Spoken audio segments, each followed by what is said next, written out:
Ladies and gentlemen of the interwebs, in a long-running feud that Piers Morgan might not even know that he is having with me after having blocked me, I will present to you concrete evidence that Piers Morgan is a principleless, intellectual buffoon and hypocrite to boot.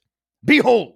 Because I'm curious. And sometimes I'm wondering where the curiosity goes when you have someone throw down some wolf bait like that. Well, you love Stalin? What do you mean? You mean you're fascinated how he was able to manipulate people?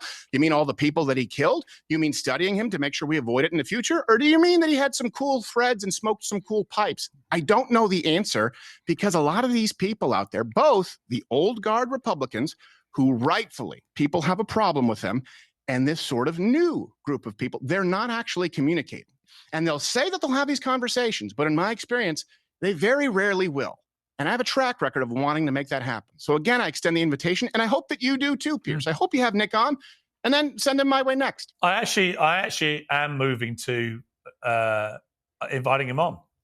Because I think there comes a point where you can't ignore somebody's rising influence. He is getting talked about so much. Pause it right there. This is straight out of Zoolander. Oh, Hans is so hot these days. Everybody's talking about Hans, so maybe I should just get on this Hans train because he's so damn popular. I will show you why Piers Morgan is a rapacious hypocrite for this very position in a second. But I love it when they, accidentally basically say, yeah, we're just chasing what people are talking about, despite the fact that it would contradict our prior deeply held beliefs and prior past conduct. Oh, Fuentes is so hot these days. Everyone's talking about him. Yeah, do you see Fuentes? Here, let's let Piers Morgan finish with his thought. Right now, that he's exuding an influence over people. I had the same argument really with someone like Andrew Tate, who I've had on a few times. I think it's important when someone has a big, big following and are saying whatever they want to say unchallenged, that they come on to somewhere like here, where I don't come at things from a partisan political ideology, and I challenge everybody, right? And I think that's actually a valuable exercise in public discourse. We don't live in the old days where people only had mainstream media outlets to do this stuff. People online now can have exponentially higher audiences, like Fuentes. And as I see him basically saying, my goodness, in order to stay relevant, I must be where the people are talking about. So I would love to have Fuentes on. If I had never known Piers Morgan before this, if I had never known that Piers Morgan blocked me on Twitter after basically intimating that I was an anti-Semite for my thoughts and reflections on October, if I didn't know that Piers Morgan actually blocked people who did not espouse his views as opposed to have discussion with them, I'd say he sounds like a damn principled person. My goodness, if I didn't know that this man was pro-lockdown, pro-vaccine mandate during COVID, if I didn't know that this man called a 15-year-old child in England vermin, the kid who was, as far as I'm concerned, the victim of a hate crime hoax, I'd say he's actually making kind of a bit of sense here, Piers. If only you actually live by influence rises, so, in my opinion, does the legitimacy of talking to them and finding out what they really believe in. I'm so sorry I'm not sufficiently popular for you to discourse with other than just a brief musing on the interwebs when then you proceed to block me, Piers Morgan. I got to show you this. Nick Fuentes might be everything you say he is. It doesn't mean he's wrong about everything. Back in the day, when Piers Morgan tried to discredit someone questioning how October 7 could have happened, I think that was the context of the tweet. I don't want to hold myself to that. It was... we're November 14th here. Just calling any and all. Oh, it was that guy. It was one of the notorious anti-Semitic philosopher musers, Corbyn, I think, or whatever, talking about, being suspicious about how October 7 happened. And Piers Morgan comes out and says, disgusting anti-Semitism. And I say, as offensive as it might be, it's not anti-Semitic. Also, to dismiss the possibility of the greatest security breach in the history of Israel, yada, yada, yada. I go on to how could this have happened? To which Piers Morgan says, if you think Israel was somehow in on October 7 terror attacks, straw man, nobody said that. To have questions as to how it could have possibly happened to the extent that it did, at the scale it did, for the extended period of time that it did, despite the most sophisticated military in the world that can plant bombs in buzzers. And I'm told it was a different organization of Israeli intelligence, not Mossad, whatever. The fact that that could happen, and then you just sit there and say, oh, no questions for me here. And it's a disgusting... If you think Israel was somehow in on October 7 terror attacks, then you're either a shockingly delusional theorist, or you're either a shockingly delusional conspiracy theorist, or worse, you're deliberately promoting a disgusting lie. Oh, then what does Piers have to say a little bit later on here? This was 2 years later. It takes Piers a little time to start asking the serious journalistic questions after having dismissed them and maybe even stolen the ideas of the people that he blocks on Twitter. Israel has long since crossed the line of proportionate response to October 7th. It's an amazing thing where people who were called conspiracy theorists from day one that were suggesting this was the underlying reason for it. I'm not saying that is my belief. It isn't. But people were saying from the beginning that Israel's response is going to lead to this. And if people had that conspiratorial belief, Israel's conduct was sure as sugar going to ratify that belief in their minds. He says Israel has long crossed the line of proportionate response to October 7 and is now engaged in deliberately starving Gazan civilians, relentlessly attacking civilian areas, including hospitals, and then lying about it. It's shameful and it has to stop.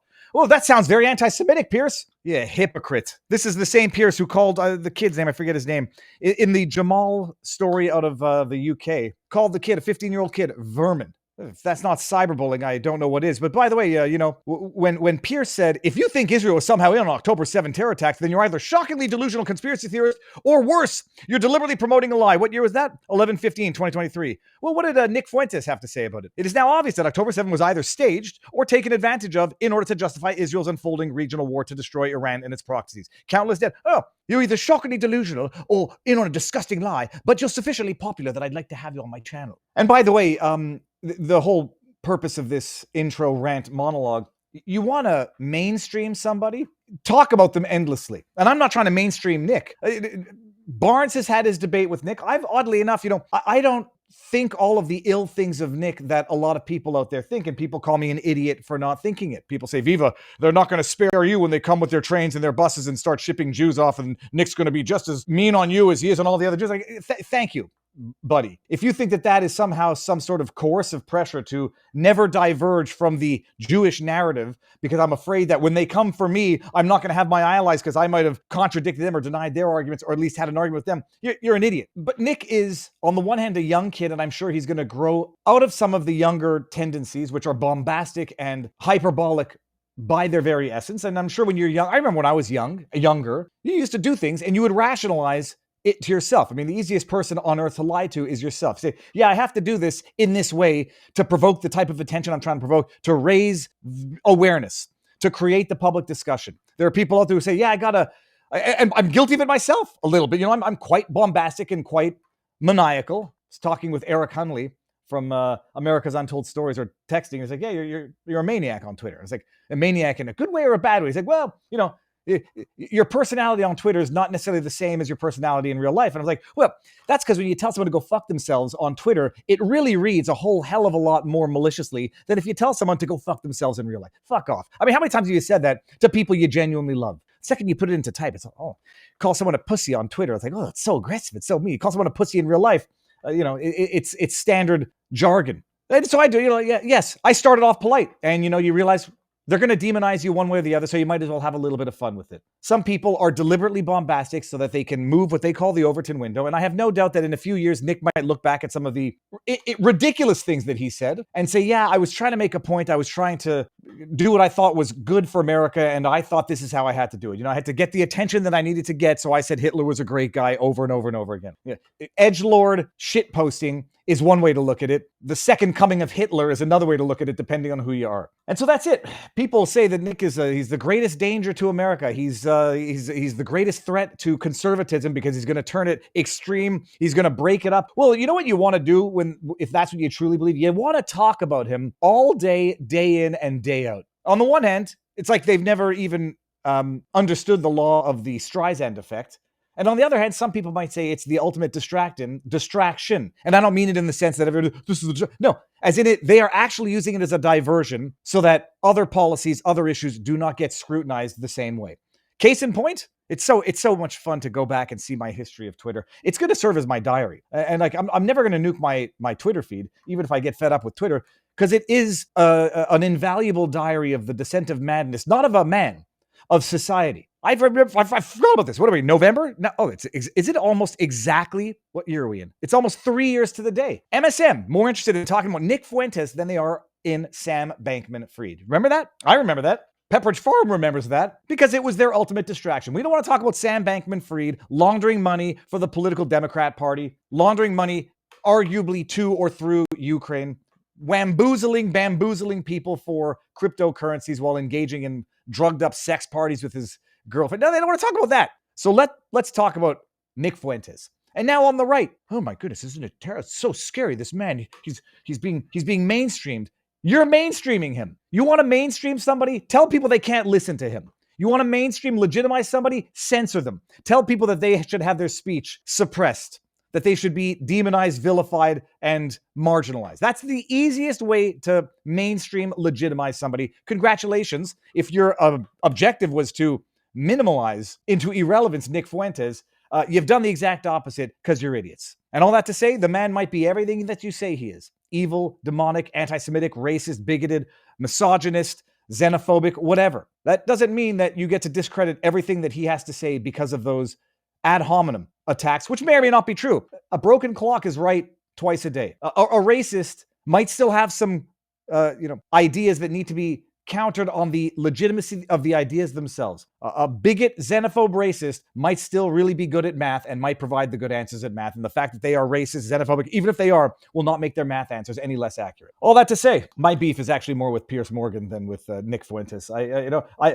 Like Crowder says, I would like to have the discussion with him. When people come out, they say such silly things like, well, why did we side? Why is Hitler worse than Stalin? We sided with Stalin. I was like, okay, that's not an argument for Hitler. That's an argument for why we might not have wanted to side with Stalin. When people say, well, people vilify Hitler as the greatest demon of all time. Stalin killed more people than him. All right, that's not exactly the wholehearted endorsement of Hitler that people take it to be. There's a legitimate question as to why Stalin, who killed arguably more people than Hitler, gets vilified less and is also sort of somewhat of the hero of World War II. Some people are going to say, well, the manner in which Hitler killed his millions was much worse than the manner in which Stalin killed his tens of millions. But to say that Hitler should not be more vilified than Stalin is not an endorsement of Hitler, but I'd like to have the discussion.